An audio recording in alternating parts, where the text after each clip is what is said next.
안녕하세요. 역사의 탄식 봐도 모르고의 김영훈입니다. 오늘부터 5회 연속 조선의 14대 임금 선조의 자격지심 때문에 많은 사람들이 희생된 사례들을 살피겠습니다. 조선의 13대 임금 명종에게는 아들이 하나가 있었는데 그 아들이 죽은 후에는 다른 아들이 없었습니다. 그래서 명종은 조카들 가운데에서 자기의 왕위를 물려주려고 생각하였습니다. 그래서 명종은 조카들을 시험하기 위하여 자기의 모자를 써보라고 하였는데 다른 조카들은 모두 명종의 모자를 머리에 한 번씩 써보았는데 하승구는 모자 쓰기를 사용하였습니다.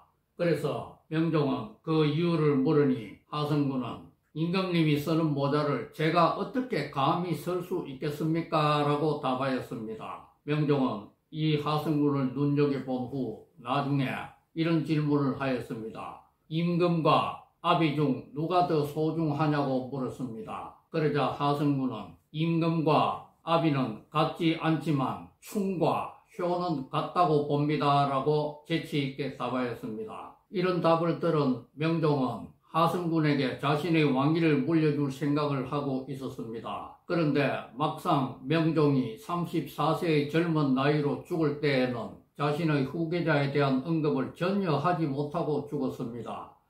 그래서 신하들이 왕비에게 물었습니다. 명종의 뜻이 어디에 있는지를 물으니 왕비가 대답하기를 주상 전하는 하승군을 가장 좋아했습니다. 그리고 하승군에게 왕위를 물려줄 생각을 하고 있었습니다.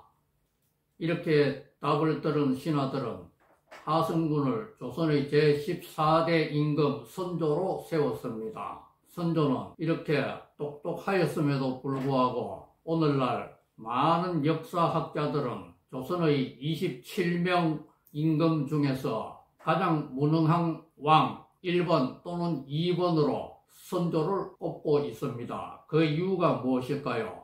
선조는 자신의 왕위 적통성에 대해 늘 자격지심을 가지고 있었기 때문입니다. 선조는 아버지가 왕이 아닌데 왕이 된 첫 번째 케이스였으며 또 선왕인 명종의 장조카도 아니고 조카 중에서도 아주 서열이 낮은 순서였기 때문에 자신의 적통성에 대해 늘 열등감을 가지고 있었습니다. 이런 선조가 1567년에 왕위에 올라 41년간 재위를 하였는데 그 기간 동안에 조선에는 많은 사화가 발생하였습니다.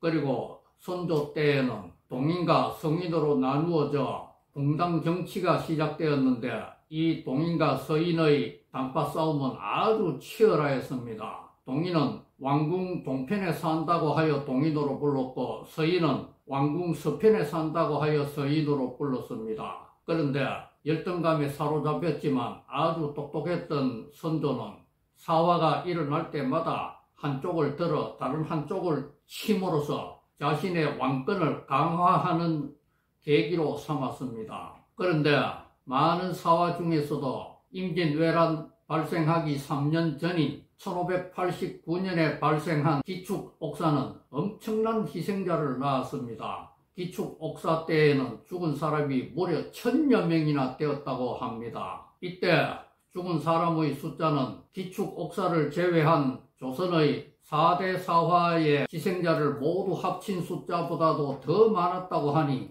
놀랍지 않습니까? 기축옥사는 동인인 정여립이 왕이 되려고 한다는 영모 사건에서 시작이 되었습니다. 그런데 당시 조선 사회에는 정감록이란 책이 퍼져 있었는데 이 정감록에는 정씨가 왕이 될 것이라고 예언한 글이 있었습니다. 그러니 아무래도 자신의 왕권에 대해 늘 불안했던 선조는 자신의 왕권을 지키기 위해서 얼마나 노심초사했겠습니까? 이때 지방에 머물며 아들의 장례식을 치르고 있던 서인의 영수 정철이 정여립의 영모 사건을 듣고 바로 상경하여 선조를 만났습니다. 그 이후 정여립 사건의 수사 최고 담당자를 선조는 정철로 바꾸었습니다. 이때까지만 하더라도 정여립 사건은 정여립이 나타나 진실을 밝히면 모든 것이 쉽게 해결될 것으로 생각될 정도로 정여립 사건의 실체는 분명하게 드러나지 않았습니다. 그런데 최고 책임자가 정철로 바뀐 이후에는 동인에 대한 무자비한 숙청과 피비린내가 강하게 불었습니다.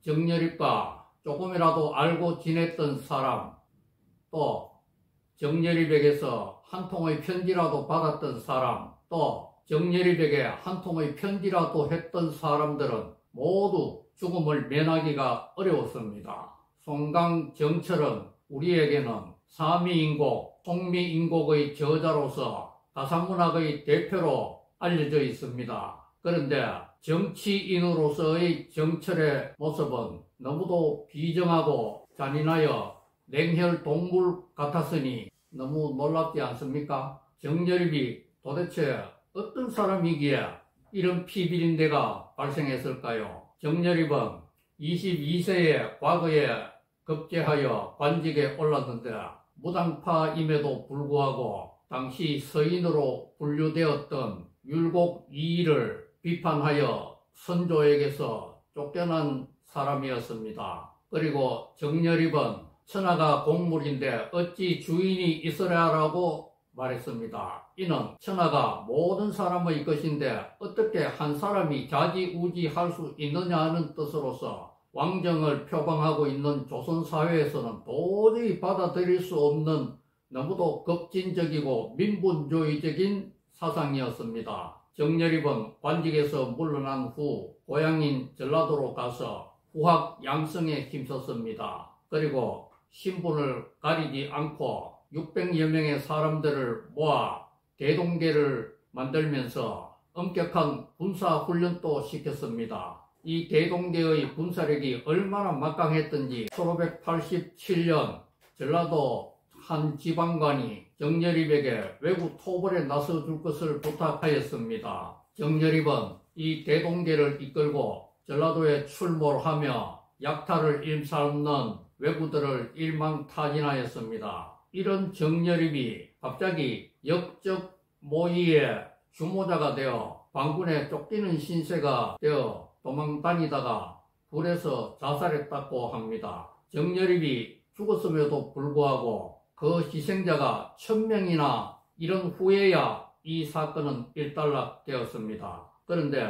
3년 후 발생한 임진왜란에서 정여립 사건에 대한 많은 자료가 소실되어 정여립 사건의 진상을 제대로 알 수가 없다고 합니다. 그럼에도 불구하고 오늘날의 많은 역사학자들은 이 정여립 사건이 조작된 것이라고 강하게 의혹을 제기하고 있습니다. 그 이유는 첫째, 200년 동안이나 평화를 유지하여 형편없이 약해진 관군보다도 훨씬 더 강력한 군사력을 갖춘 대동계를 정여립이 소유하고 있었음에도 불구하고 반란을 일으킨 사람이 관군과 단 한 번도 싸워보지 않고 도망만 다니다가 자살했다는 것은 도저히 납득이 안 된다는 것이었습니다. 둘째, 정여립 사건의 희생자들 중 정여립을 제외한 대부분의 사람들이 사후에 무죄가 밝혀져서 명예회복이 이루어졌다는 것입니다.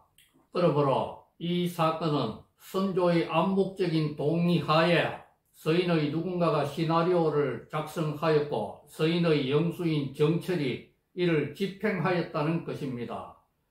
그리고 선조 자신도 이 정여립 사건의 희생자가 너무 많다고 생각하여 마음에 찔렸는지 그 책임을 정철에게 묻기 위하여 정철을 독철이라고 비난하기도 하였습니다. 어쨌든 선조의 왕권 강화를 위해서 많은 사람들이 희생되고 사후에 명예회복이 이루어졌다니 너무도 어처구니 없고 너무도 안타깝지 않습니까? 그런데 3년이 지난 후 임진왜란이 발생했을 때에는 나라에 큰 공을 세우고도 화를 당한 사람들이 많았습니다. 모두 아시다시피 임진왜란 때 선조는 북으로 도망가기 바빴습니다. 그래서 선조에게 분노한 백성들이 선조가 살았던 왕궁에 불을 질러 모든 왕궁이 다 불타 없어졌지 않습니까? 선조의 권위와 위신은 땅속에 파묻혀졌고 또 선조에 대한 원망과 불평은 하늘 높이 날마다 치솟아 올라가고 있었습니다.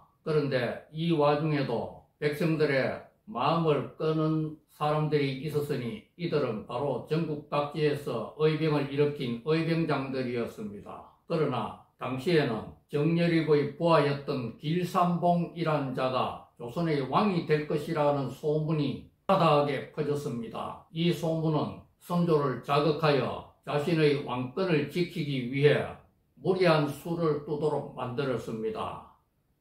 나라에 큰 공을 세웠음에도 불구하고 그자에게 조금이라도 투서가 생기든지 모함이 발생하면 그 공로를 세운 사람을 한양으로 압송하여 의금부에서 문초하며 길삼봉인지 아닌지를 확인하는 그런 일들이 벌어졌습니다. 그래서 당시 전라도 담양에서 의병을 일으켜 많은 백성들에게 신망을 받았던 김덕룡은 무고한 사람을 죽이지는 마시오라고 항변하며 간곡히 호소하였습니다. 그러나 김덕룡 장군 자신이 모진 고문을 받으며 죽었습니다. 그리고 전국에서 최초로 의병을 일으킨 공의장군 곽재우 장군도 모함을 받아 조사를 받았습니다. 그런데 곽재우는 초기에 무죄가 밝혀져 풀려날 수 있었습니다. 곽재우가 풀려났다고 하여 더 이상 의병 활동을 할 마음이 있었겠습니까? 곽재우는 전의를 상실하여 대구 인근의 비설산에 숨어 칩거 생활을 하였습니다. 그래서 곽재우의 후손들인 곽씨 집성촌이 대구 달성군 현풍읍에 아직도 있다고 합니다. 성경에는 언제까지 이럴 것인가 라고 한탄하는 신의 탄식이 자주 나옵니다. 오늘날 우리들도 선조와 같이 우리 개인의 이익을 지키기 위해서 내가 가진 힘과 능력을 엉뚱하게 사용하여 다른 사람들의 눈물을 흘리는 경우가 많지 않습니까? 이런 일은 정치권에서 특히 심하게 발생하고 그 외에도 직장과 공무원사회, 학교, 심지어는 교회에서도 이런 일들이 쉽게 발생하지 않습니까? 봐도 모르고 겪어도 모르고 언제까지라는 신의 탄식이 들리는 듯 하지 않습니까? 다음 주 이 시간에는 선조의 자격지심 때문에 우리의 성웅 이순신 장군이 임진왜란의 마지막 해전인 노량해전에서 전사로 위장한 자결을 했다는 주장을 살핍니다. 감사합니다. 하나님 복 많이 누리세요.